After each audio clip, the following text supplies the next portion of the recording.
Bagi Anda yang merindukan komunitas keluarga rohani, Gereja Muar Sharon menyediakan Connect Group atau yang biasa disebut dengan CG. Anda dapat mengisi form Connect Me yang tersedia di kursi masing-masing, dan setelah selesai ibadah, Anda dapat memasukkan ke kotak Connect Me yang tersedia.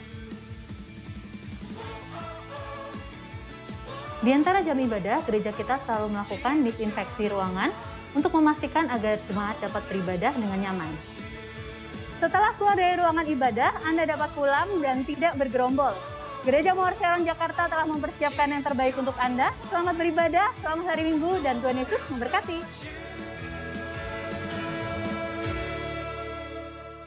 Shalom, selamat pagi saudara, apa kabarnya? Berapa banyak bersuka cita pagi hari ini, lambaikan tangan saudara. Haleluya. Saudara, besok hari Valentine orang merayakannya, seorang suami bertanya kepada istrinya, yang kamu tahu nggak beda antara angka 12 dan dirimu? Ya istri berkata, ya jelas beda lah, aku orang dia angka, ada yang lain. Kalau angka 12 ada duanya, kalau kamu satu-satunya.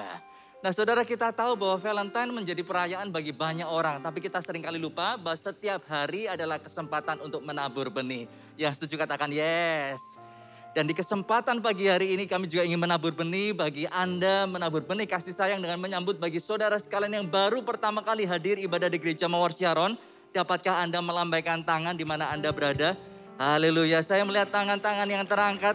Mari sekali lagi kita berikan tepuk tangan yang hangat bagi saudara-saudara kita ini. Haleluya. Anda yang mengangkat tangan dapat tetap duduk, sementara saya mengundang setiap kita dapat bangkit berdiri bersama-sama dan kita mau menyambut saudara kita dengan salam hangat Gereja Muar Sharon. 2, 3, welcome home. Haleluya, silahkan duduk kembali. Selamat datang di Gereja Muar Sharon Jakarta, senang menyambut Anda. Juga bagi Anda yang tergabung dengan kami secara live streaming, kami ingin mengucapkan welcome home. Senang rasanya kita dapat beribadah bersama-sama. Saudara, kalau Anda baru pertama kali hadir di tempat ini, di paket amplop persembahan yang Anda terima di bangku ada form warnanya putih. Tulisannya Get Connected. Anda dapat melengkapi dengan nama, alamat, nomor handphone yang aktif. Kemudian sepulang ibadah dapat mengembalikan di kotak warna kuning, namanya kotak Connect Me. Sehingga kita dapat terhubung satu dengan yang lain dan bertumbuh di dalam komunitas anak Tuhan. Saudara seiman di Gereja Muar Sharon Connect Group namanya. Bagi Anda yang terhubung secara live streaming, kami mengundang Anda yang belum memiliki Connect Group untuk bertumbuh di dalam Tuhan, mari bergabung dengan kami. Anda dapat menghubungi kami di link yang tertera di layar, ataupun melalui caption yang tersedia di kolom YouTube Anda di Gereja Muar Sharon. Sehingga kita melalui data yang Anda isi, dapat menghubungi Anda dan menyediakan Connect Group. Kita bersyukur hari ini kesempatan untuk memuliakan Tuhan dengan harta kita. Kita gunakan yang terbaik untuk memuliakan namanya dengan segenap hati kita memberi. Nah, tak berlama-lama lagi, mari kita akan berdoa untuk memulai ibadah.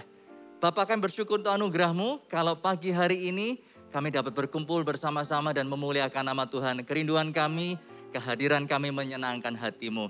Terima kasih Tuhan, berkati persembahan kami, berkati semua yang kami lakukan hari ini dengan segenap hati menjadi bau-bauan yang harum di hadapan Tuhan. Di dalam nama Tuhan Yesus, kami berdoa dan mengucap syukur. Haleluya.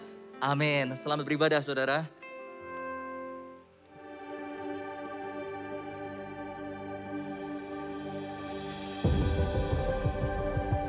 Tahun 2022, tahun mimpi dan penglihatan.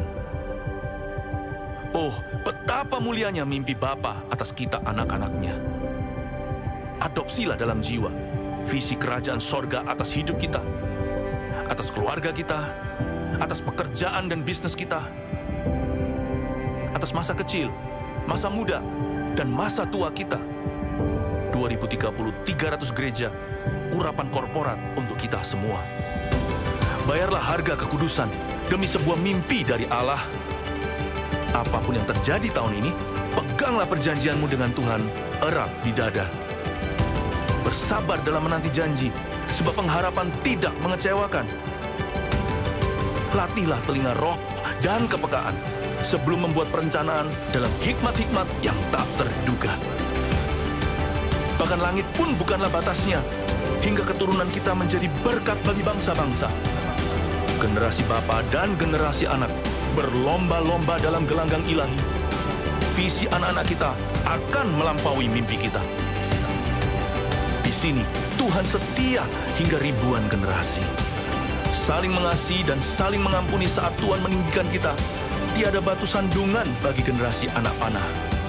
Melejit dari tangan pahlawan, pandanglah jauh ke depan melampaui masa hidup kita. Lihatlah, 1000 gereja dan 1 juta muridnya.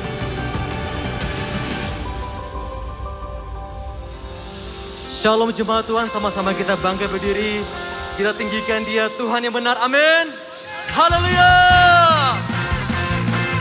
Kita tepuk tangan buat Tuhan kita, come on.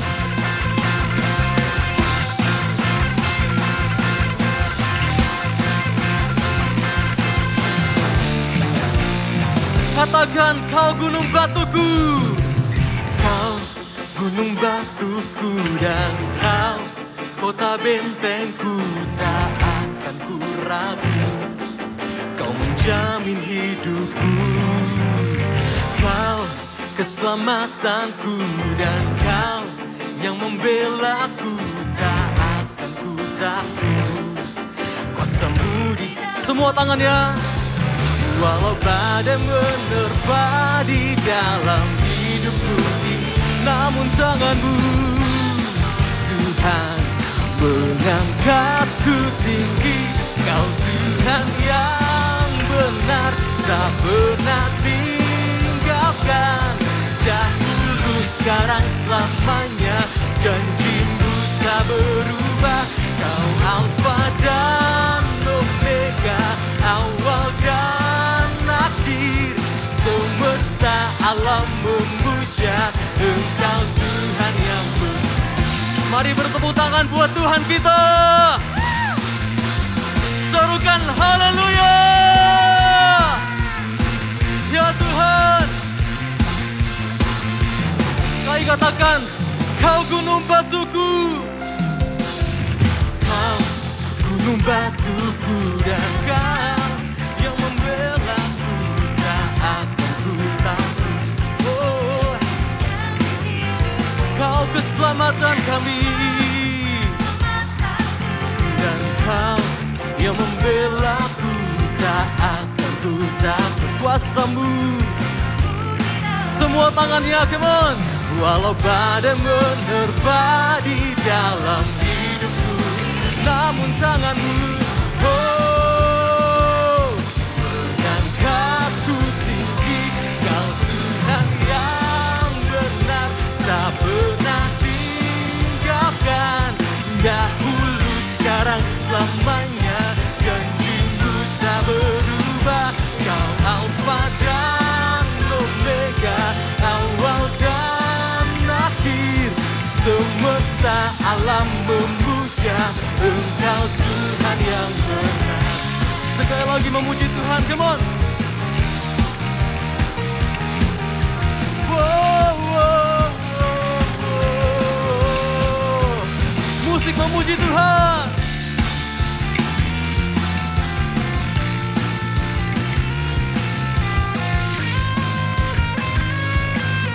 Siap-siap dari hatimu, katakan.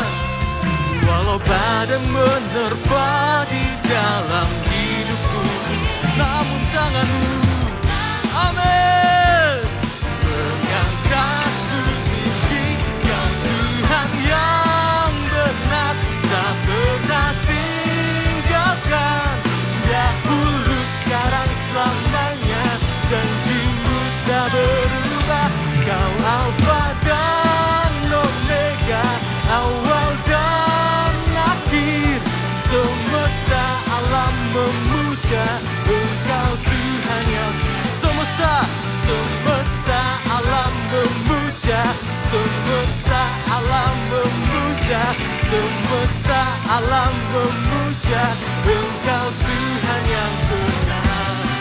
Haleluya Tuhan, Kau Tuhan yang benar. Beri kemuliaan buat Tuhan kita lebih lagi. Oh. Silakan duduk kembali.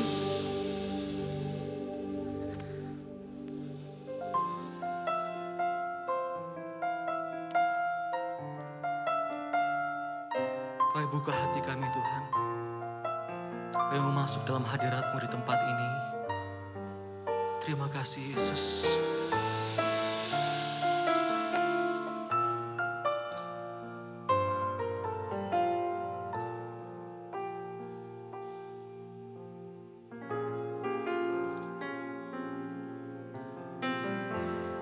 Betapa disenangi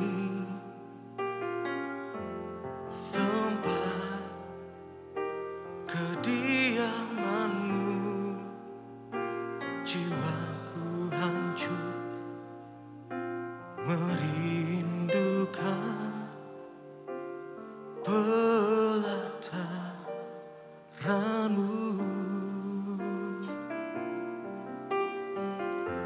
Satu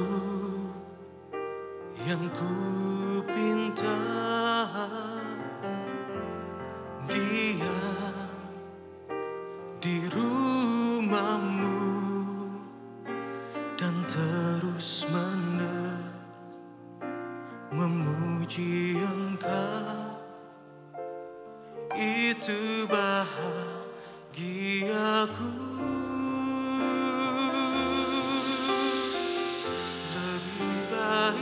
Satu hari di hadiratmu daripada 1000 hari di tempat yang lain.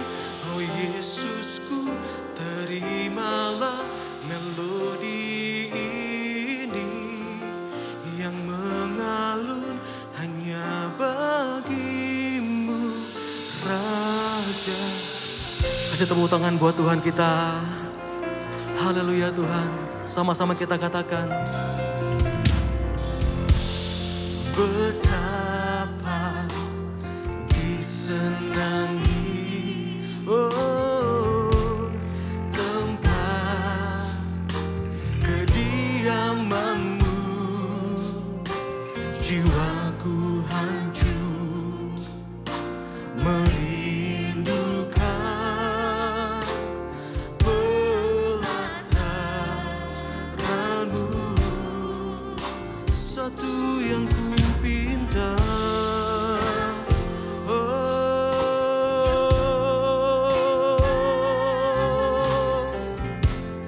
diam di rumahmu dan terus menerus memuji Engkau. Itu bahagiaku. Naikkan suaramu, katakan.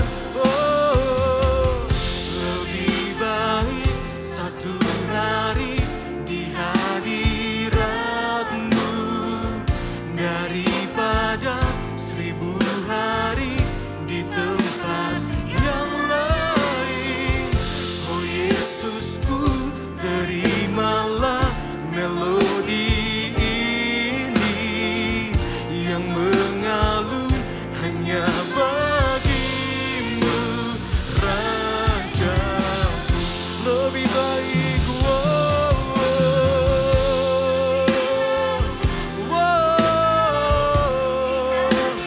di hadiratmu Tuhan daripada 1000 hari. Oh Yesusku, terimalah melodi ini yang mengalun hanya bagi. Mari sama-sama kita bangkit berdiri. Dari hatimu, lebih baik, oh, lebih baik satu hari di hadiratmu Tuhan daripada